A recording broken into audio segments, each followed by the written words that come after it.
Hello and welcome, my name is Chris and I'm the lead designer here at Pixel Splash Website Design based here in Geelong for Geelong businesses, and today you're watching our video tutorial series on how you can edit the basic content of your WordPress website. Now the first thing we want to do in this episode is teach you how you can log into your website and log into what we call the backend. See, it's important when you're thinking about your website to think about it as having two faces. The first face is the public face. It's what we generally think of when we think of websites. It's all your content, it's your pages, it's your videos. It's, for all intensive purposes, is your website.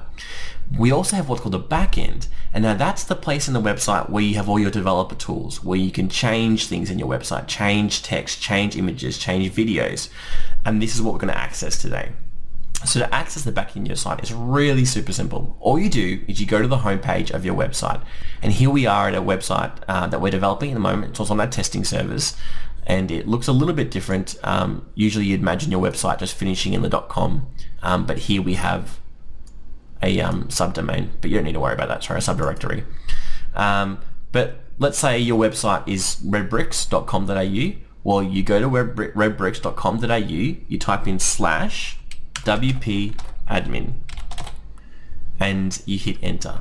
If your website was fuzzybunnies.com, you go fuzzybunnies.com.au/WP admin and hit enter.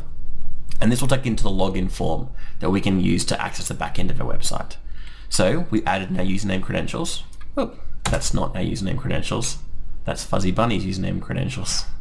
Our credentials are tutorial is our username, and our password is also tutorial. And basically, if you don't have these username credentials, your username and your password, you need to access your website administrator or your designer to ask for these so that you can access the back end of your website.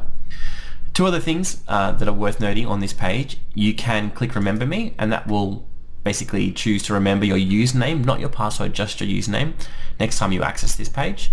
I personally don't like doing that just because it does create a security risk. So if someone was to hack your website, hack your computer, now they have access to your website, and that's the last thing that you want. So I choose not to, but if you're a forgetful person, it might be a good idea.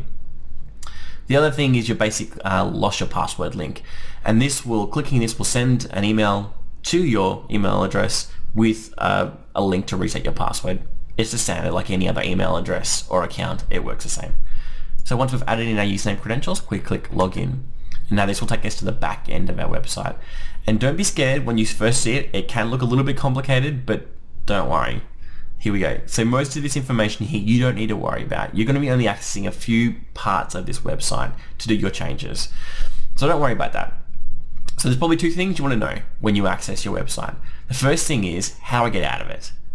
Okay, once I'm in it, how do I get out of it?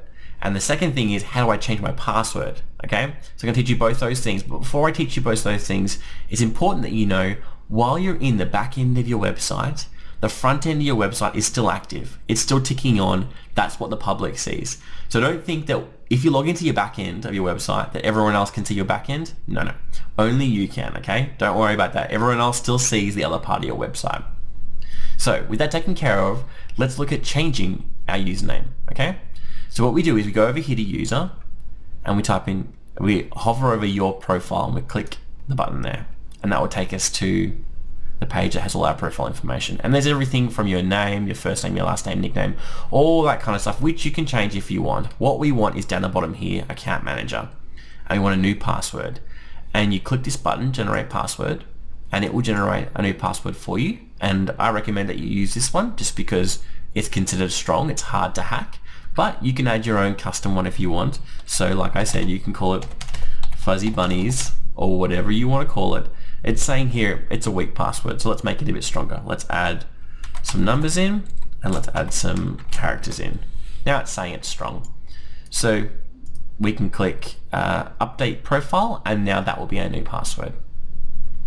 But let's say, for instance, let's go back to, it's saying you haven't saved your password yet. I'm like, that's okay. I don't want to use Fuzzy Bunnies. I'm happy using the current password that we have. Let's say we want to get out of the back end. Now, usually when you're on a website and you want to get out of it, all you do is you go over here and you click the X button. Or if you're using Chrome and you've got tabs over here, you simply click the X on the tab and it closes it. Well, when you're in the back end of your website, you will stay logged in if you use these methods. If you click this or this button over here, you will still be logged in, which is okay if you want to access it later on in the day. But I actually don't recommend that you do that. I recommend that whenever you finish doing whatever you're doing in the back end, you actually log out. Because like I said before, if someone hacks your computer and you're already logged into your website and you didn't log out correctly, well, now they've got access to your website again. So once you've done all your changes, make sure you log out. And it's really simple and easy how you do that. You hover over here. Doesn't matter what page of your website you're on, you will have this. You'll hover over here and you click log out. You click that button and it will log you out of the back end of your website. And you know you're logged out when it says you're logged out. And up here it will say you are logged out. And so that's how you access the back end of your website. That's how you can change your username and change your passwords, and that's how you can log out and keep your website secure. Well, I hope you've enjoyed this tutorial and that you watch our other tutorials on how to edit basic content, and I will see you later.